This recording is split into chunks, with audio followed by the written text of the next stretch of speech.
There comes a moment in your life, a moment so quiet the world doesn't notice, but so loud your soul never forgets.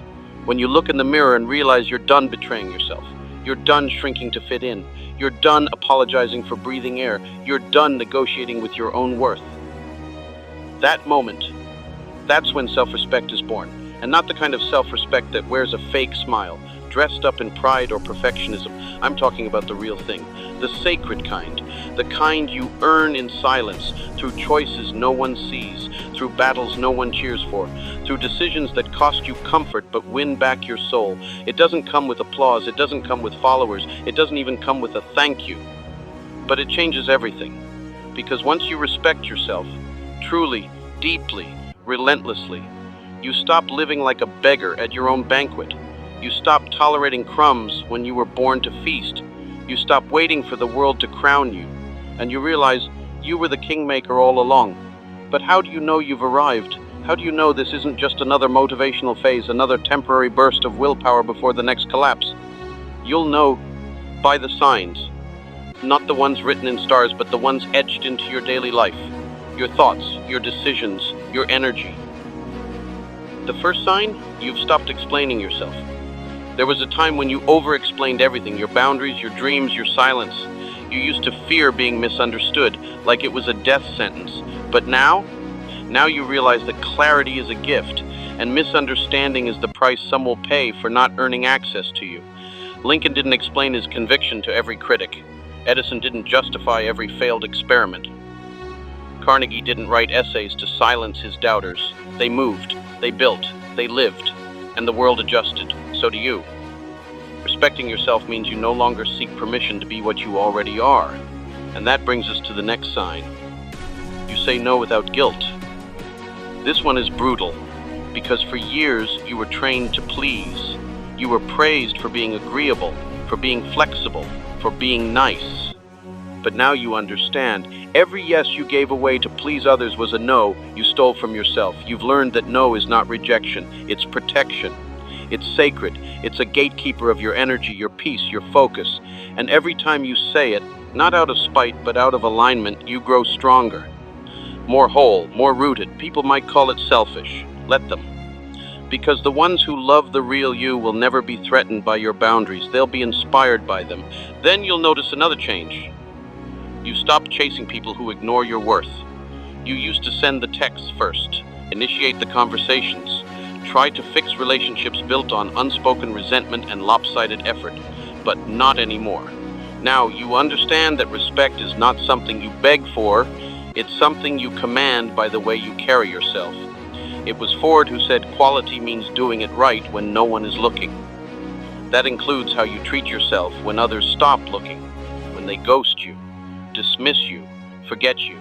And when they do, you no longer collapse, you recalibrate. You don't chase, you attract, because you know, if someone can't meet you where you are, they don't belong in the chapter you're writing next. Self-respect rewrites your entire social life. You go from asking, do they like me, to asking, do I even respect the way they show up? The standard shifts, and when the standard shifts, everything changes. Another undeniable sign, you make decisions based on values, not validation. Respecting yourself means you no longer live like a puppet, pulled by the strings of public opinion. You no longer contort your soul to fit the trend of the moment. You don't post for likes, speak for applause, or act for approval. You act because it's right, because it's true, because it honors something eternal inside you. Disney built his empire when everyone told him he was dreaming too big. Oprah broke every rule made to box her in. They weren't guided by what the world said they should do. They were guided by something much louder, self-respect. And when that voice leads, it always takes you home, not to where the crowd is, but to where your calling lives. Now here's one that most people miss. You stop arguing with small minds. When you respect yourself, you no longer step into every ring just because you were invited to a fight. You don't waste your fire lighting candles that refuse to burn. You understand that not every opinion deserves a rebuttal. Not every insult deserves a defense. And not every critic is worth your breath. You've learned that peace isn't found in winning arguments. It's found in mastering your own energy. And mastery means knowing when to speak and when to smile and walk away.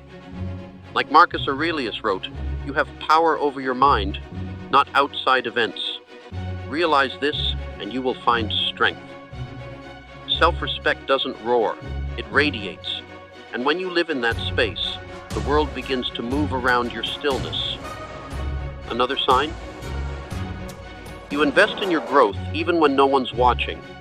This is the quiet revolution. You wake early not because Instagram tells you to, but because your purpose demands it. You read, not to impress, but to rise. You train your body, not for aesthetics, but for resilience. You no longer need witnesses to justify your grind. You know that champions are built in private long before they are celebrated in public. Edison spent 10,000 attempts to find one solution. 10,000! He didn't need a camera crew, he needed conviction. That's what self-respect gives you, the will to persist without applause, the fire to keep rising even when the crowd is silent, because at that point you're not doing it for attention, you're doing it because you know who you are. And when that knowing takes root, the next sign becomes inevitable. You leave environments that drain you without looking back. You stop sitting at tables where you have to earn your seat. You stop clinging to rooms that shrink you. You don't linger in friendships that thrive on your silence, your compromise, your exhaustion. You walk away, quietly, firmly, finally. Not because you're better than anyone, but because you're better than who you used to be. And that version of you, the one who tolerated the bare minimum, is no longer running the show.